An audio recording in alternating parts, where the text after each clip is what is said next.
Premier League England taphoonni torbee kurnafaadhaa taphatamaa kan isaanii jiranii keessumattuu taphoota amma taphatamaa jiranii Chelsea Stamford Bridgetti taphataa jira. Sunderlandis bara kana ga'umsa olaanaa mul'isaatiin jiruu fi kilaboota jajjaboodhaaf qormaata ta'aa jiru waliin murkiin taasisaa jiran daqiiqaa 37 geera.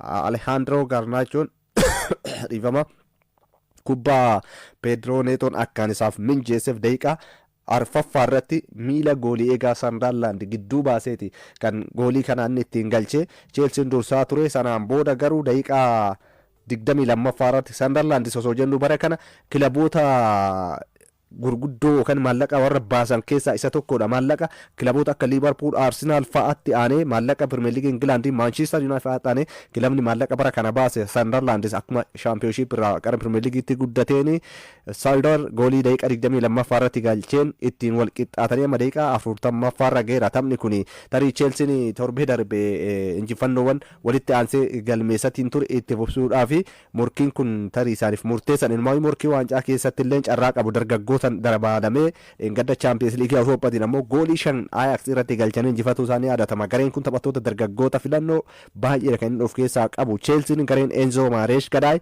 amma hanga daqiiqaa 40 kanatti daqiiqaa kanaan dura tariiti Chelsea bara kana taphoota 5 kan gaddatiin ala walitti aansee taphattoota kaardii diimaa akkasuma leenjisaa dabalatee dhabeera. Hanga ammaatti garuu daqiiqaa 40 kana keessatti kaardii diimaadhaan taphataan jalaa bahee hin jiru. Kanas ta'u garuu Chelsea taphni kun isaaniif tapha murteessaadha. Morkii warra waancadhaaf morkatan irraa akka hin fagaanne fi kana alatti dorgommii Awurooppaa irratti hirmaannaa keessaa akka hin baane gamanuma imala warra kaanii eegee kilaboota akka City, Liverpool, Arsenaliin eegee morkii waancaa keessa miila isaanii kilaboota hordofan keessaa Chelsea isa tokkodha.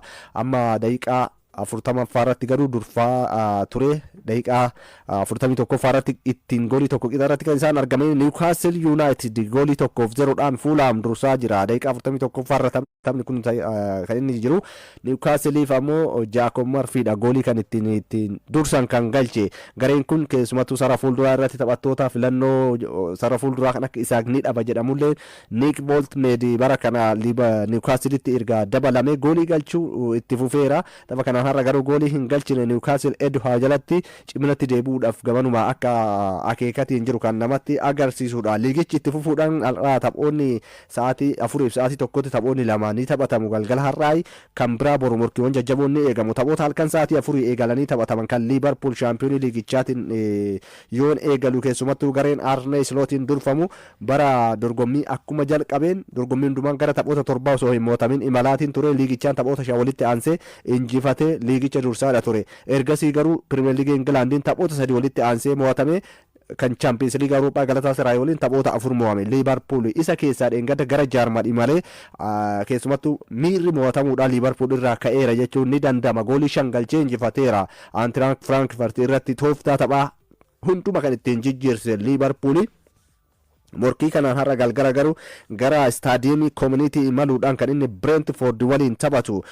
Liigichaan Liverpool tooftaan taphaa isaanii hordofan taphattoonni filannoo jalqabaa waliif wallaaluun garee Arne Slooti gamanuma dhiibbaa keessa isaan galche jedhamaadha kan jiru. Tapha Champions League Awurooppaa erga injifatanii booda inumaayyuu torbee 8ffaadhanii Manchester United goolii 2-1 injifatamuun isaanii ni yaadatama. Qe'ee isaaniirratti kun Liverpool akka malee akka xiinsammuu taphattoota miidhee fi inumaayyuu qeeqnillee kan isaan itti heddummeessedhaayu.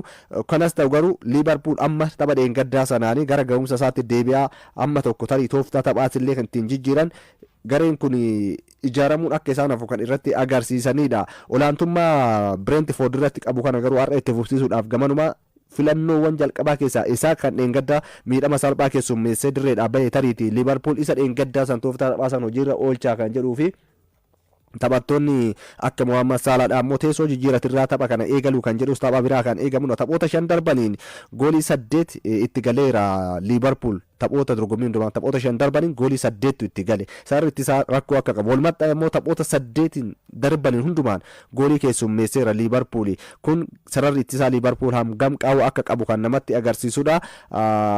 Kan keessa Andreetiin dorfamu Brentford ammoo akka bara darbee cimina qabaachuu baatus gareen kun garee ittisa irratti hundaa'e tapha ittisa irratti hundaa'e taphatu ta'uu isaa kan ittiin mirkaneessedha. Taphoota 5 darbaniin keessaa tokkoon qofa mo'ate.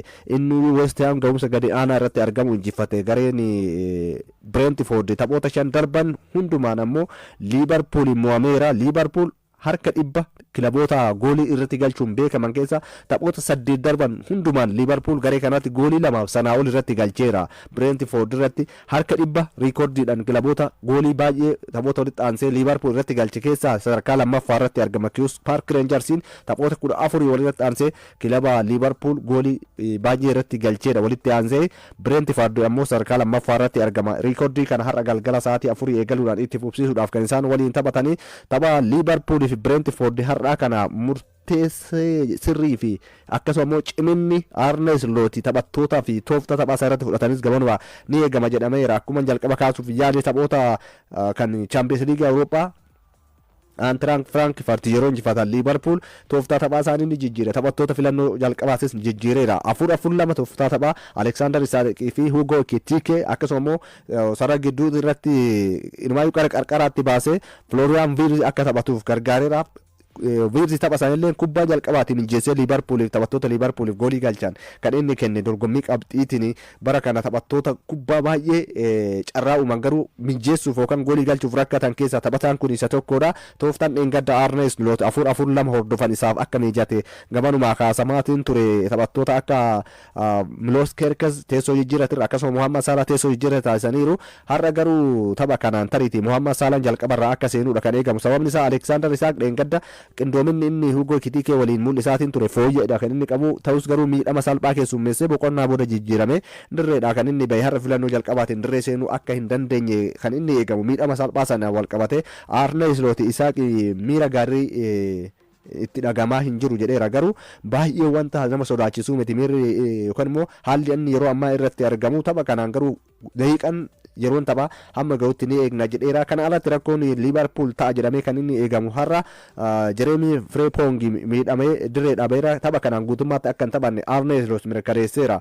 Kunis tariitii gamanaan qarqara lamaaniin jechuudha. Keessumattuu immoo gara mirgaatiin Muhammad Salah duuban iddoo Alexander Arnold kanaan dura taphataa turetti taphattoota Liverpool mallatteessifate keessaa isa tokkodha. Taphataan kun gaddalee qindoominni isaanii Andy Robertson waliin qarqara lamaaniin Milos Kerkezin teessoo irratti gadi teessisan Liverpool tariitii gareewwan kanarratti ijaaruu danda'a jedhee akeekaa kan ittiin fudhate ture. Taphataan kun har'a miidhameera. Isaan ala taphataa murteessaa kilabichaa Ryan Gravenberch tapha kanaanis taphachuun shakkii akka ta'edha kan ibsan. Arne Slot taphataan kun Champions League Awurooppaatiin tapha gaddaatis gara Jarman osoo hin maleen hafuu isaa ni yaadatama. Taphoota 5 darban walitti aansee Brentfordin kan mo'ate Liverpool har'a tooftaa dheengaddaa sanan kan Frankfurt irratti teessan dhiisuu dandaas jedhameeti eega. Brentford tooftaa taphaa dheengadda Arne Slot Eintracht Frankfurt irratti ittiin fayyadame saniif garee mijatu akka hin taane taphoota liigichaa darban kilaba mirkaneessedha. Inumaayyuu tapha Aston Villa fi Manchester City waliin taphatanii mo'ataman irratti gareen kun kubbaa harka 29 kan hin caalle 29.5 kan hin caalle to'atan baay'inaan kilaboota ittisan waliigala kilaboota liigichaa 20 keessaa bara kana harka 44 dorgommii hundumaan giddu galeessan yoo deemu 44.5 qofa kubbaa to'atee taphate Brentford. Kana jechuun goonkuma ittisa jabaa garee qabuudha kan ta'u. Liverpool dheengadda taphattoota lamaan Isaaqii fi Hugo Ekitike haalli isaan ittiin fayyadamuudhaaf yaalan dugda duuba yookaan duuba sarara duwwaa iddoo taphattoonni Frankfurt gadi lakkisan sanatti goolii galchuudhaaf Hugo Ekitike akkasuma immoo kan Cody Gakpo goolii galchee dabalatee haala kanaan kubbaa dhufte kana Brentford irratti fayyadamuudhaaf ni rakkata jedhamaati. Sababni isaa ittisa jabaadha qabu. Gaafa kana kubbaa ariitiitiin yookaan immoo deebisanii hubuutiin goolii Brentford irratti galchuudhaaf rakkoo akkasitti ta'uu fi inumaayyuu faallaa kanaa Brentford kubbaa qabatanii taphachuu caalaa kubbaa argatan carraadhaan Liverpool irratti goolii galchanii qormaata itti ta'uu danda'a jedhamaati kan eegamu. Kanas ta'u taphni kun halkan sa'aatii 4 eegaleeti kan inni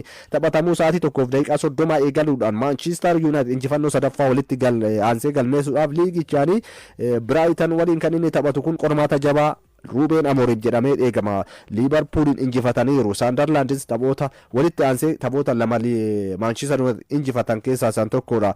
Ruben Amorim tapha kana ilaalchisanii xiinsammuu injifannoo sana keessaa bahuu hin qabnu jedhaniiru. Ammatti hojii guddaan isaanii Manchester United dorgommii Awuroopaatti dedeebisuu yoo xinnaate sadarkaa tokko hanga afurii keessa akka kilabichi seenee xumuru bara dorgommii kana gochuu akka ta'edha. Kaayyoon isaaniitis garicha ijaaradha jira jedhamaa jira. Dheengadda haalli isaan Liverpool injifatan ammoo garee kanaaf si'oomina dabala jedhameeti kan inni eegamu. Riikardiin Brighton irratti qaban garuu qormaata jabaa Manchester United har'a sa'aatii 1:30 eeggatu. Taphoota torba darban liigichaan Premier League England waliin taphataniin Brighton mata dhukkubbii guddaa Manchester United torba keessaa 6 Brighton tu injifate. Ruben Amorim qammaa qormaata jabaa kana akkamiin darbu kan jedhu gamanumaa kan eegamudha. Taphoota sadii yeroo jalqabaa walitti aansanii Manchester United dursanii liigichaan injifannoodhaaf kan isaan waliin taphatanii.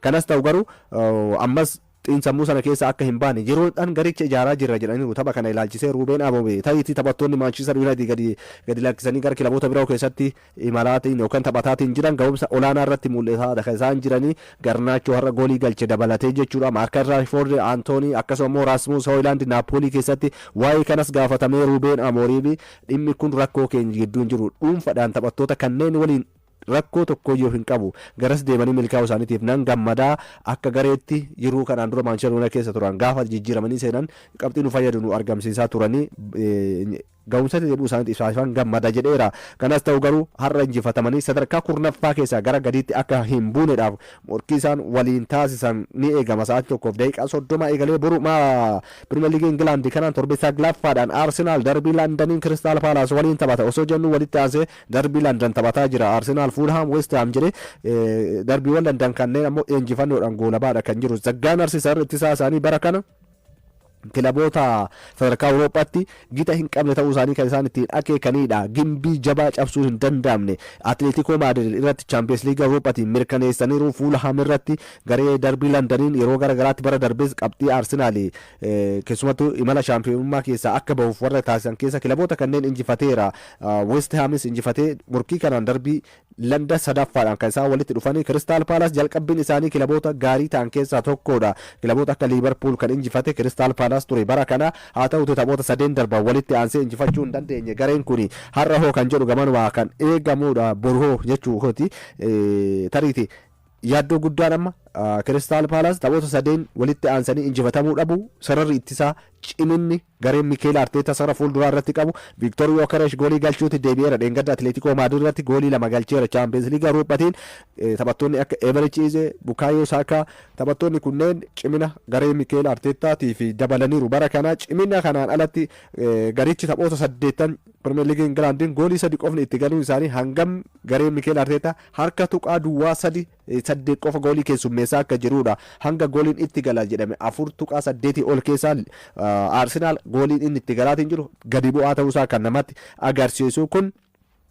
bara kana Arsenal imala shaampiyoonummaa Premier League England kana waggoota 21 booda mirkaneeffachuu danda'a jedhameeti kan tilmaama argate. Tilmaama kana immoo qabatama mirkaneessaa jira. Tooftawan isaa ittiin hordofan ittisa irratti garee jabaa sara fuulduraa cimaa qabaachuu kallattiiwwan garaagaraatiin goolii galchuun ammoo Mikel Artetaaf taphattoonni isaanii cimina gareewwan biroo hin qabne akka qaban kan ittiin mirkaneessanidha. Kubbaa qilleensarraa yoo dhufan dheengadda kama Atletico Madrid irratti Gabriel Magalhaes galche dabalatee kubbaawwan kan Victor Gyökeres galche kubbaawwan rukuttaa dabbeetirraa dhufan keessaa kun garee Mikel Arteta kilaboota birootirraa adda taasisa.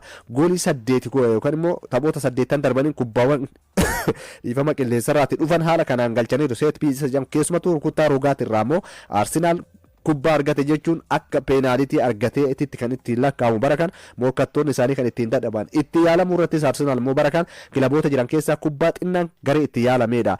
Taphoota 8 darban kanaan Arsenal irratti gooliin morkattoonni isaanii itti yaalan yeroo 65 ture. Kana keessa yeroo 18 kubbaan kallattii sirrii eeggatte Arsenal irratti yaalame 15 fashaleessaniiru. 3 qofa kan itti gale jechuudha. Gama duubatiinis David Ryan hangam cimina Arsenal kanaaf humna dabalataa biraa ta'uusaa kan ittiin akeekedha. Tapha biraatiin Manchester City Aston Villa waliin ni taphata. The Citizen bara kana fooyya'uu isaanii kan ittiin mirkaneessanii taphoota 9 darban walitti aansanii hin mo'atamne. Dorgommii hundumaanii taphattoonni miidhamarra turan ammoo kan akka Omar Marmush, Raya Sharke deebi'aniiru. Kun garee Pep Guardiola sararri fuulduraa isaanii ammoo Erling Haaland maashina goolii galchuutiin durfamuu fi cimina biraa dabala jedhameera. Erga Brightoniin mo'atamanii Manchester City taphoota lamaan qixa bahuudhaan torbaan injifatee dorgommii hundumaan jechuudha.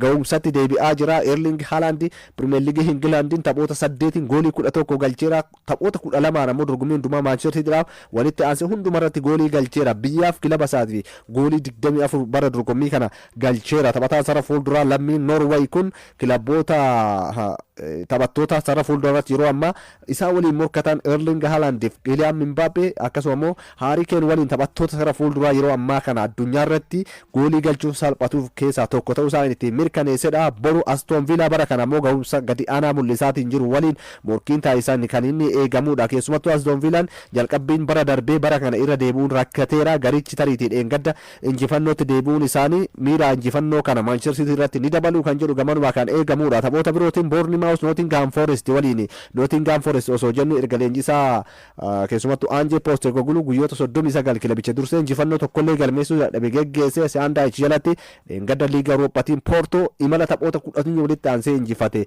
dhaabsiseetiin booda Premier League England Bournemouth waliin kan taphatu. Everton Tottenham waliin Wolves Burnley waliin taphoota Premier League England kan boru taphatanidha. Darbiin El Clasico marsaan 265ffaan boru Santiago Bernabeutti Barcelona Real Madrid walitti fidu ni eegama. La Liga Spain keessumattuu La Liga Spain bara kana morkii kilaboota kanneeniti. Atletico Madrid gara duubaa jiraatu kilaboonni birootillee kan akka Villarreal faan morkattoota kana keessa ta'anillee morkiin kun morkii kilaboota lamaanii qofa akka ta'e baroottan darban ittiin kan isaan agarsiisanidha. Marsaa kanaan ammoo keessumattuu Real Madrid kan bara darbeetirraa bara kana fooyyedha. Kylian Mbappe goolii akka maashinaatti oomishaa jira warra Los Blancositti bara kana ammoo keessumattuu kilabni kun qindoominni sarara fuulduraa irratti addaa gularsara gidduutti irratti Jude Bellingham goolii galchuutti deebi'uun isaanii ammoo morkii darbii El Clasico kan bara darbeerraa gara biraatti jijjiiruu akka danda'u eegama. Bara darbee osoo jennu dorgommii hundumaan La Ligaadhaan Copa del Rey'dhaan mo'attoota Spainiin Barcelonaan Real Madrid irratti olaantummaa fudhatee kan mataa warra Los Blancos gadi qabachiise ture. Bara kana garuu faallaa kanaa ta'uu danda'a jedhamee eegama. Warri Blaugrana Barcelonaanis hamma tokko cimina kan isaan qabanii sarara fuulduraa isaanii dargaggootaan garee jiran walumaa gara gareen kun taphattoota akka Robert Lewandowski faa yoo ta'in Marcus Rashford akkasuma immoo Rafinha amma miidhamarra kan inni jiru taphattoonni akka Lamine Yamal taphattoonni biroo ammoo dargaggoonni kan akka Fermin Lopez dheengadda hatriikii kan hojjete Champions League Awurooppaatiin taphattoonni dargaggoonni hedduu garee kana keessaa burqaadha kan isaan jiran. Garee kanaan ijaaramaniiti kan isaan bara darbeeyyuu dargaggoota osoo maallaqa jabaa hin baasin Real Madrid caalanii La Ligaadhaan yookaan immoo dorgommii biyya keessaa hundumaan waancaa kan isaan ittiin fudhatanii. Kana garuu amma Xavi Alonsoon irra deebiidhaan akka Barcelonaan olaantummaa bara darbee sana hin fudhannee fi gamanuma ittiin qophaa'aniiru. Liigicha dursaa jira La Liga Spain. Real Madrid goolii hedduu galchuun Kylian Mbappeen taphattoota hin danda'amne keessaa bara kana imala isaa tariitii taphoota 12 walitti aansee goolii galchuudhaaf carraa qabu. Dheengadda Juventus irratti goolii osoo hin galchin kan inni hafe. Kana alatti La Ligaadhaan garuu qindoominni Vinicius Junior waliin qaban addaadha. Lamaan isaanii walitti goolii 15 galchaniiru La Ligaadhaan. Mbappeen goolii 10 La Ligaan galchee dursaadha kan inni jiru. Amma waayuu morkii kanaaf daran qophaa'eera jechuudhaan tapha kana ilaalchisee kan inni dubbate darbii El Clasico bara darbe Barcelona irraa fudhate san bara kana akka inni irra deebineef qophaa'eera. La Ligaa keessatti darbii El Clasicotiin keessumattuu immoo addatti bara kana of mil'isuuf eenyu akkan ta'e ittiin of agarsiisuudhaaf qophaa'eera yaada jedhu kan inni dubbate. Tariitii Hansi Flick adabbii waan qabuuf tapha kanaanii iddoo leenjisaan dhaabbatee kilaba isaanii dursu dhaabbatanii dursanii Ferran Torres miidhama kan inni qabu. Kana alatti Rafinhanis miidhama kan inni qabu. Taphattoonni garuu jiran bara darbe Lamine Yamal dabalatee olaantummaa Barcelonaan Real Madrid irratti qabu kan itti fudhatan taphattoonni biroo ga'umsa addaa qaban dargaggoonni garee kanatti jiraachuun isaanii gamanuma taphni boru kun akka eegamu taasiseera. Rashford akkasuma immoo Bellingham faallaa walii ta'aniiti kan isaan taphatanii El Clasico keessatti yeroo jalqabaatiif taphattoonni lammii England lama faallaa walii ta'anii kilaboota Spain lamaan gurguddoodhaaf yeroo taphatan kan jalqabaati. Rashford ammoo addumatti Champions League Awurooppaatiin dheengadda goolii 2 galcheera. Kana alatti dorgommii hundumaan ga'umsi taphataa kana erga gara Spain malee Barcelona keessatti jijjiiramaatiin jiru borulleen sarara fuulduraa kan Barcelonaadhaatiif cimina addaa dabala jedhameeti kan inni eegamu. Taphni kun gamanuma kan inni eegamudha. Odeeffannoo ispoortii ammaaf qabadhe xumureera.